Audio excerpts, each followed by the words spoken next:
Հարցս ուղղում եմ Հայաստանի Հանրապետության վարչապետին։ Մեծարգո վարչապետ, նախորդ կառավարության հետ հարցուպատասխաններից մեկի ժամանակ մենք անդրադարձել ենք Հովանավանքի Տեր Արամ Քահանա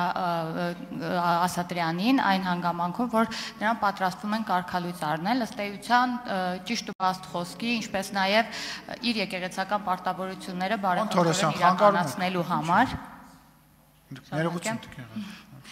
Դրանից հետո երեք մեր մտահոգությունները իրականացվեց եւ Տեր Արամ Քահանան կարգալույց հռչակվեց եւ դրանից հետո դուք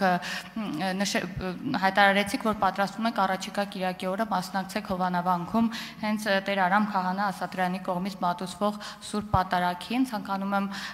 ճշտել, ինչ հանգամանքով է պայմանավորված ձեր այս որոշումը։ Հարցին կպատասխանի Հայաստանի Հանրապետության վարչապետ Նիկոլ Փաշինյանը, համեցեք պարոն վարչապետ։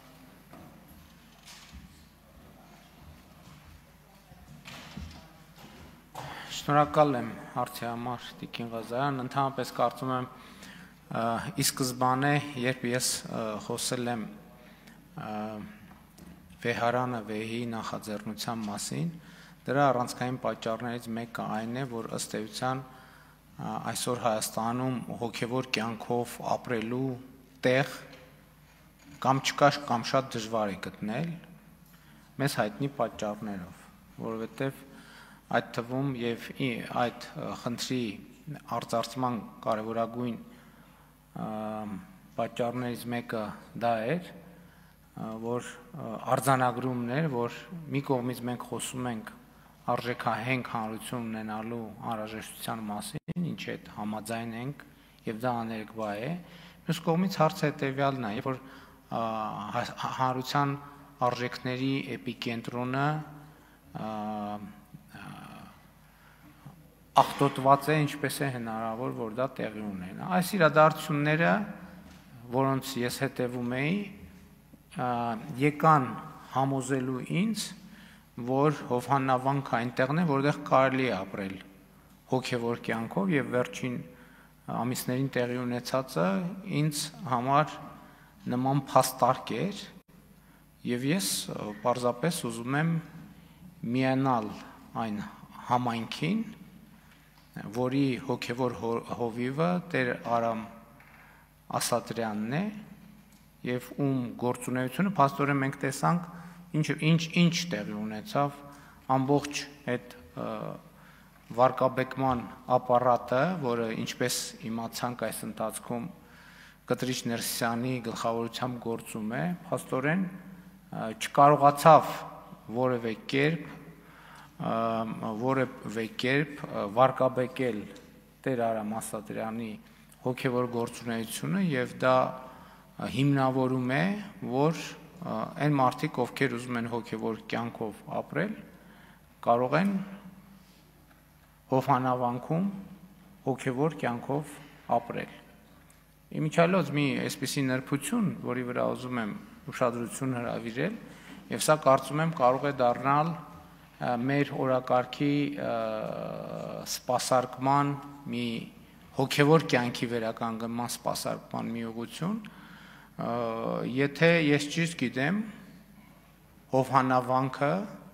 ինչպես բազմաթիվ այլ հուշարձաններ գտնվում են կառավարության հաշվեկշռում եւ մի շարք եկեղեցիներ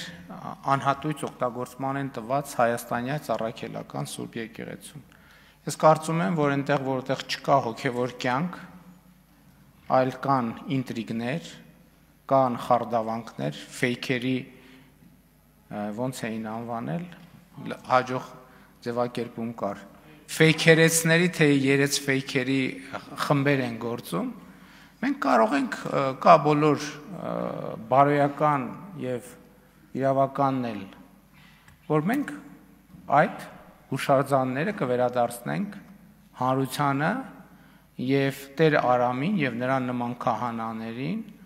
բոլոր ձևերով կաջակցենք, որ նրանք Հայաստանում վերականգնեն իրական հոգևոր կյանքը եւ ես ինքս էլ որպես քաղաքացի հոգևոր կյանքի անհրաժեշտ հարթակի անհրաժեշտություն տեսնում եմ եւ կարծում եմ իմ փնտրտուքներն էլ տեսանելի են եւ կարծում եմ, որ համեն դեպս նախնական տպավորություն կա, որ այդ տեղը գտնվել է, ես իմ տպավորությունները կփորձեմ անձամբ ստուգել։ Արձագանքից հետո մի բան էլ կասեմ։ Շնորհակալ եմ, պարոն վարչապետ, ըստ էության Հայաստանի Հանրապետության բոլոր քաղաքացիները հոգևոր առաջնորդի փնտրտուքի մեջ են իրականում, որովհետև որևէ մեկի ինչքան էլ փորձեցին արատավորել Տեր Արամին Հուդա եւ այլն անվանակոչելով, այնուամենայնիվ Հայաստանի Հանրապետության շարքային քաղաքացին աջակցելու է այս հոգևոր առաջնորդությանը, որ դուք ուզում եք առաջնորդնել, եւ ես եւս ցանկություն ունեմ եւ անպայման մասնակցելու եմ այդ պատարագին։ Ինչ վերաբերում է կարգալույծությանը, գիտեք, կարգալույծը չի կարող կարգալույծ անել։ Կտրիչ Ներսիսյանը ինքը կարգալույծ է, որ իր կուսակրոնության ուխտը խախտած լինելով ակնհայտ փաստի բերումով։ Նա ոնց կարող որևէ քահանայի կարգալույծ անի, միջև, այսինքն դրանից հետո էլ առաջ էլ, թող դա հանրությանը բացատրի, որտեղից եւ ինչպես ինքը ունի կին եւ երեխաներ։ Եվ այլն եւ բազմաթիվ նա հանրության շատ հարցերի պետք է, նա ոնց կարող մարդ կարգալույծ անի, ինքը կարգալույծ է։ Ինքը ես որպես հայաստանյաց առաքելական Սուրբ եկեղեցու հավատավոր հետևորդ, այս ամբիոնից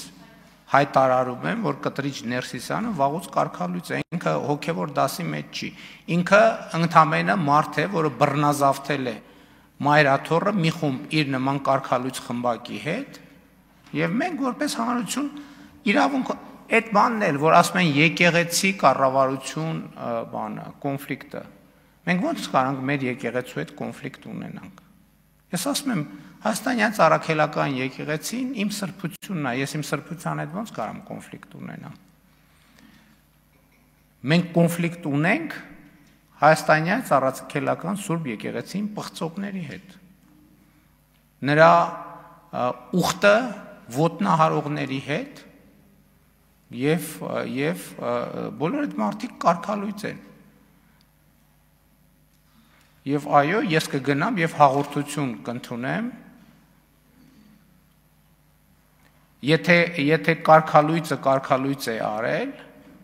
այդ նշանակում է, որ այդ կարգալույծության օրը Տեր Արամը եկեղեցու կողմից եկեղեցին ժողովուրդն է։ Իրական օծման օրը հենց այդ օրն է եւ որպես նոր օծված քահանա ես պատրաստ եմ եւ ոչ միայն պատրաստ եմ, այլ կանեմ դա Տեր Արամի ձեռքից հաղորդություն կընդունեմ, որովհետեւ եթե կարգալույծը նրան կարգալույծ է արել, այդ ապացույցն է նրա քահանա օծված լինելու եւ ես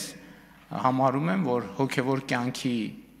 մեծ հավանականության իմ հոգեվոր կյանքի տեղը գտել եմ։ Շնորհակալ եմ։ Շնորհակալություն, Զարուհի Բաթոյան։